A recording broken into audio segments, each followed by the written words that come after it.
이제는 정치권을 뜨겁게 달구고 있는 현안 문제에 대해서 다뤄볼 시간입니다. 먼저 첫 번째 질문입니다.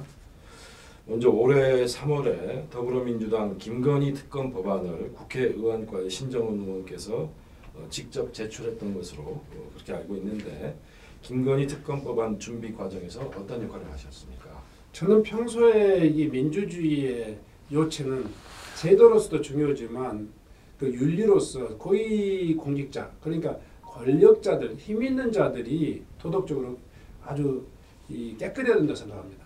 그런데 지금 윤석열 정부는 입으로 다 함께 부끄러울 정도로 정말 이렇게 천박하고 또 이렇게 다양한 자기의 어떤 그 이권을 지금 그 실현하고 있는 그런 그 사람들로 채워져 있지 않습니까? 특히 대통령 가족이 소위 말해서 또 주가 조작에 연루되고 또 고속도로 노선 변경에 연루되고 또 부동산 투기에 연루되고 그뿐만 아니라 통장을 유조했다라든가 공문서 사문서를 유조했다라든가 이런 게 계속 대통령 가족 내에서 일어나고 있잖아요. 사실 대통령이 어떤 능력을 갖고 있더라도 자기 주변이 깨끗하지 못하면 국민들로부터 이 성공한 정치를 할 수 없는 그런 겁니다. 그래서 윤석열 정부의 대통령 가족들은 이 개인적인 문제가 아니라 이 공적인 문제라고요. 대통령 주변이 정말 국민들을 위해서 일하는 정부로서 신뢰받으려면 가족부터 깨끗해야 되는 거죠. 그런데 지금 김건희 특검법 잘 아시지만 오랫동안 야당에서 제기했던 것인데 아직까지 드러나 있는 다양한 녹취록 증거에도 불구하고 한 번도 검찰에서 제대로 수사를 해본 적이 없습니다.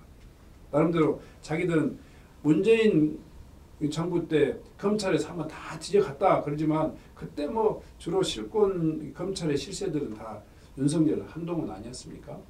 다 숨겨주고 가려주고 했던 이 건을 가지고 이제 다시 이 소위 말해서 그 진실을 좀 밝혀보자 하는 것인데요. 그것은 한편으로 보면 이제 그 대통령 가족에 대한 도덕적인 문제도 있지만 사실은 그런 권력자들에 의해서 많은 국민들의 기본권이 희생당하고 빼앗기고 짓밟히지 않습니까? 이런 일들을 더 이상 반복해서는 안 되겠다 하는 우리 민주당의 강고한 의지를 가지고 이 특검법을 제출했고 아마 이제 곧바로 특검법이 통과되지 않을까 생각하고 있습니다. 그러니까 그 소위 김건희 특검 법안을 준비하는 과정에서 민주당 내부에서 다른 여러 의원들과 더불어 이 부분을 논의하고 법안을 준비하는 그런 과정에서 나름의 역할을 하셨다. 네네. 그 정도로 정리합니다. 네네네. 현재 상황에서 그러면 그 신 의원께서 생각하시는 김건희 특검 법안이 갖는 중요성은 무엇이라고 생각하십니까? 이미 말씀드렸듯이 대통령 주변에서 일어나고 있는 또 이렇게 한동훈 대표 주변에서 일어나고 있는 검찰 정부 주변에서 계속되고 있는 내로남불의 정치를 좀 끝내야 된다 생각하고 있고요. 또 제도적으로 윤석열 정부가 좀 더 높은 도덕성을 가지고 국민들에게 봉사하는 그런 정부를 만드는 데도 필수적이라고 생각합니다. 지금 김건희 특검법이 대통령께서 거부권을 행사하겠다고 단호하게 이야기하고 있는데 이게 사실 만인에게 평등한 법치라고 하는 것들 그러니까 윤석열, 한동훈 검찰 정권이 늘 입에 달고 하는 말이 만인 앞에 평등한 법치를 주장하고 있지 않습니까?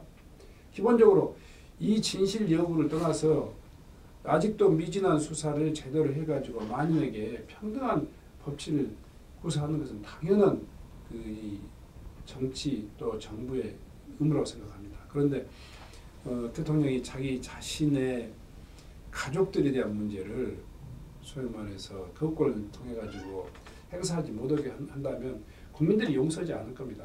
국민 70%가 여전히 지금 반대하고 찬성하고 있고요. 거부권을 반대하고 있습니다. 그리고 그 당사자는 대통령의 가족입니다. 그 피해자는 국민입니다. 이 문제에 있어서 대통령이 거부권을 통해 가지고 이것을 저지하는 것은 뭐 이해충돌 관련된 사항이기도 하고 그래서 저는 대통령이 우리 야당과 또 국민들의 목소리에 더 겸손하게 또 이렇게 받아들여야 된다 생각하고 있습니다. 네. 방금 말씀하신 대로 용산 대통령실에서는 곧바로 이 거부권 행사에 대한 입장을 밝혔고 그래서 윤석열 대통령 거부권 행사가 예상이 되는데 이후 국회에서 의미 있는 숫자의 국민의힘 의원들 이탈표가 나오지 않는다면 그래서 재의결이 되지 않으면 무산이 될 그런 가능성도 있지 않습니까? 그래서 그럴 경우에 민주당이 앞으로 전략과 대응 방안은 어떤 것이 있습니까? 결국은 이제 총선을 심판하는 거죠. 그렇지만 지금 국민의힘 내부도 상당히 복잡하고 또 이것이 국민들의 여론이라고 하는 게 만약에 이것을 차라리 특검에 가서 우리의 치부가 드러나는 것보다 차라리 여기서 뭉개고 가서 버티는 게 낫다라고 이렇게 판단하실지 모르지만 저는 국민들이 그 문제에 대해서는 이미 경고를 하고 있다. 대통령이 거부권을 통해서 진실 접근을 방해하고 저희 법치를 선택적으로 행사하는 법치를 행사한다면 국민들이 용서하지 않을 것이다 생각하고 있습니다. 1차적으로는 이제 이 국회 내에서 의결 과정, 재의결 과정에서 국민의힘을 적극적으로 좀 설득하는 우리들의 노력도 필요하겠고요. 그 이후에 국민들과 함께 윤석열 정부의 어떤 그런 편향된 법치 또 법치의 남용 이것들에 대해서는 엄중한 심판할 그런 기회가 오리라고 생각합니다. 1차적으로 총선을 통해서 그런 심판이 네네. 이루어질 거라고 보시는군요. 최근 이낙연 전 민주당 대표의 신당 창당 입장에 대해서 민주당 전남도당 위원장 입장에서 강한 반대 의사를 그런 입장을 밝히신 바가 있는데요. 다시 한번 구체적인 생각을 말씀해 주십시오. 이낙연 대표는 우선은 자기 자력으로 총리가 되시고 또 자기 자력으로 뭐 이렇게 당의 대표가 됐다. 뭐 그랬다 손치더라도 당에 대한 무한 책임이 있는 분입니다. 더더군다나 이낙연 대표는 총리로 발탁되는 과정에서도 호남 지역민들의 그 피와 땀이 어린 그런 어떤 뭔가 결과물인 거죠. 문재인 대통령 정부가 만들어지면서 호남에서 그래도 호남의 민심과 호남의 그 발전을 위해서 선택한 인물 아니었겠습니까? 당대표도 마찬가지고 이렇게 봤을 때 저는 이낙연 대표께서는 호남뿐만이 아니라 민주당에 대해서 또 국민에 대해서 무한 책임을 갖는 그 분이라고 생각합니다. 특히 당이 지금 어렵지 않습니까? 또 총선이라고는 그 거대 집권 여당을 상대로 한 그런 전투 전야지 않습니까? 누가 보더라도 새로운 신당이 나서게 되면 이 박빙의 승부에서 수많은 스윙보트들이 만들어질 건데 이 과정에서 명백히 소위 말해서 민주진영, 진보진영의 그 좀 뭔가의 좀 그 성과를 굉장히 좀 훼손하는 그런 결과가 있을 것이다 이런 우려가 있습니다. 그 우려와 결과에 대한 두려움도 있지만 사실 정치라고 하는 것은 민주당 김대중 노무현 그리고 문재인으로 이어지는 이 민주당의 전통을 이어받은 당대표였다면 저는 당 내에서 당을 고치고 또 당을 개혁하고 혁신하는 그런 노력을 하시는 게 맞지 당 밖에서 돌멩이 던지는 이 방식은 당대표까지 지내신 분의 그 역할은 아니다. 뭐 이렇게 생각하고 있고요. 제가 아마 그런 그 성명을 제가 제 페북에 썼는데요. 일반적인 어떤 생각보다도 더 지역민들을 그 애절하게 생각하면서 그 입장을 썼어요. 그래서 지역민들이 정말 한 사람 한 사람을 키우면서 호남 정치인들에게 바라는 바람이 있습니다. 정말 우리는 배고프더라도 나라를 위해서 제대로 일해라. 응? 민주주의를 지키고 폭정을 막아달라. 이 호남 민심이 그거예요. 가끔 보면 지역민들은 저한테 그런 이야기를 해요. 예산 많이 가졌다. 내지는 이 지역 발전을 위해서 노력했다. 이것보다 더 중요한 것은 대한민국이 당당한 민주국가로서 나가는데 이 역할을 다 해달라는 건데 지금 우리 지금 윤석열 정부에서의 지금 대한민국의 민주주의가 얼마만큼 벼랑끝까지 몰려 있는 상황인데 그런 측면에서 보면 이낙연 대표의 그런 신당 행보는 지역민들의 정서에 너무 아프게 한다. 그래서 제가 망연자실이라고 표현했습니다만은 절대로 선택하지 않았으면 좋겠다. 정말 이재명 당대표의 이번 피습 과정을 보시면서도 우리 대한민국 정치가 얼마만큼 각박하고 적대적이고 파괴적이냐, 뭐 증오의 정치냐 이런 걸 생각해 봤을 때 우리가 이런 계기를 통해 가지고 좀 더 화합하고 단결하는 그런 포용력 있는 정치를 좀 실천해 봤으면 좋겠다. 그게 이낙연 대표가 선택할 길이다 이렇게 생각합니다. 알겠습니다. 다음으로는 좀 껄끄러운 질문이 될 수가 있을 것 같은데요. 모 시민단체가 발표한 국회의원 부적격 명단에 포함된 사실이 있습니다. 이에 대해서 지역 주민들이나 유권자, 국민들에게 해명이 필요해 보이는데 성실하고 진지한 자세로 한 말씀 부탁드리겠습니다. 네, 뭐 시민단체에서 저의 전과 기록을 가지고 그 부적격자로 이렇게 낙인을 찍었단 말이에요. 그 시민단체 대표 사무총장한테 전화를 드려봤어요. 이 모든 사람들의 전과 기록이라는 것이 전과 기록이라는 것이 정치인의 부적격 사유라고 생각하는가? 그리고 이 신정훈의 전과 기록이 그렇게 정치인으로서 그 부적격한 부도덕한 그런 어떤 대상으로 판단되느냐? 그 내용을 제대로 모르고 있어요. 단지 전과가 3범이라는 거.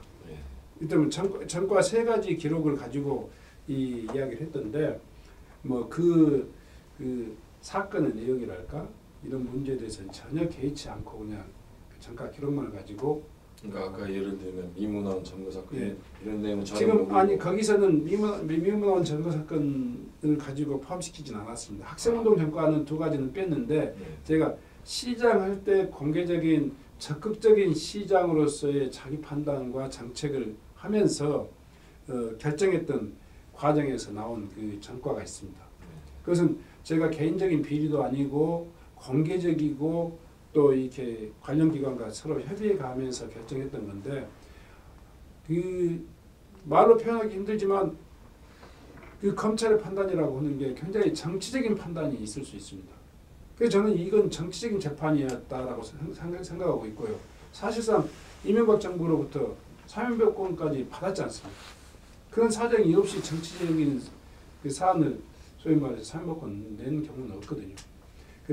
그 문제에 대해서 역시 같이 판단은 있을 수 있습니다. 달리할 수 있습니다. 다만 그 문제를 좀 더 깊이 있게 본다면 저는 그게 정치인의 결격 사유가 아니다. 저는 그렇게 생각하고 있고요. 또 청와대 검증 과정이라든가 2번, 3번, 3차례의 민주당 검증 과정에서도 한 번도 이게 결격 사유로 제기되어 본 적이 없습니다. 그렇기 때문에 시민단체가 발표한 이 부적격 명단 저는 민주당의 어떤 그 검증 과정에서 충분히 소명될 수 있는 거다 생각하고 있습니다. 네, 알겠습니다. 끝으로 자라나는 청소년과 청년들의 미래를 위해서 전하고 싶은 말씀이 있다면 간략히 말씀. 되게 청소년들에게 꿈을 가져라, 꿈을 더 키워라 이런 이야기 하지 않습니까? 그 꿈이 굉장히 추상적이에요. 네. 첫째는 이제 그 삶에 대해서 또 우리 사회에 대해서 좀 더 긍정적인 메시지, 이미지를 좀 가졌으면 좋겠다. 우리 삶은 굉장히 무궁무진하고 또 이렇게 발전에 대한 가능성이 있는 거다 이런 생각을 했으면 좋겠고요. 또 하나는 또 공동체에 대한 그런 무한한 애정이 좀 있었으면 좋겠습니다. 사실 세상이나 한 개인의 삶도 결국 한 개인의 삶으로 이루어지지 않습니다. 함께 사는 많은 사람들이 함께 이루어져 가는 그런 과정이기 때문에 그래서 좀 더 낙관적이고 또 긍정적인 그리고 함께 더불어라고 하는 그런 인식을 가지고 세상을 바라봐줬으면 좋겠다.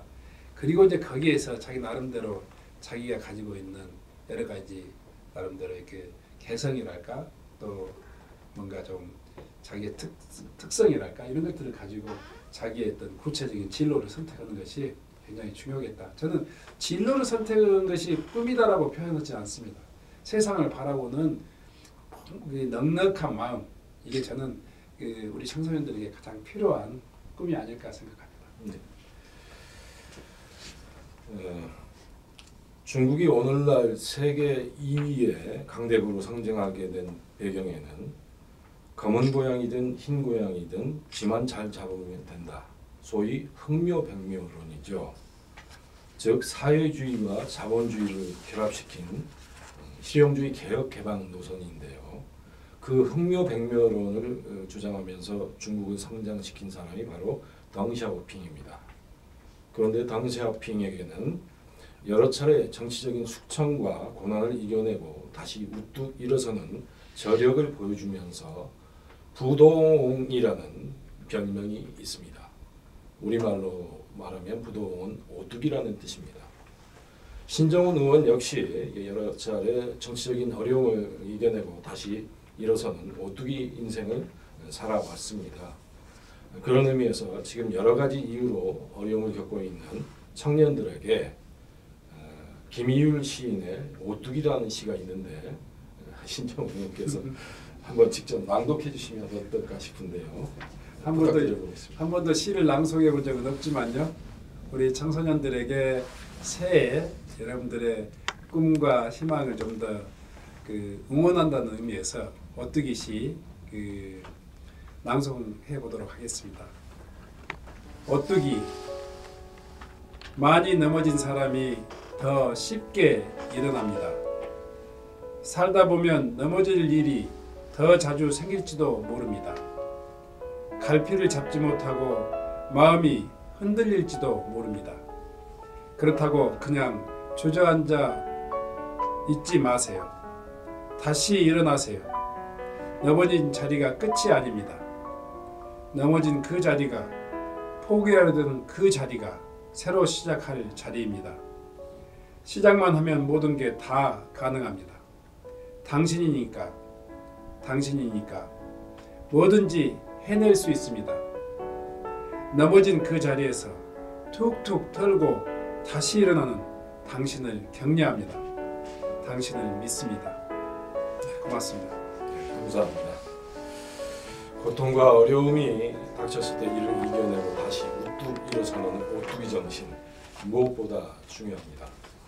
시청자 여러분, 정소왕의 시사경제 토크 콘서트 미래세대에게 희망을 그 마지막 첫 순서를 마무리할까 합니다. 앞으로도 감동과 희망이 함께하는 방송을 만들기 위해서 계속 끊임없이 노력하겠습니다. 오랜 시간 끝까지 시청해 주셔서 감사합니다.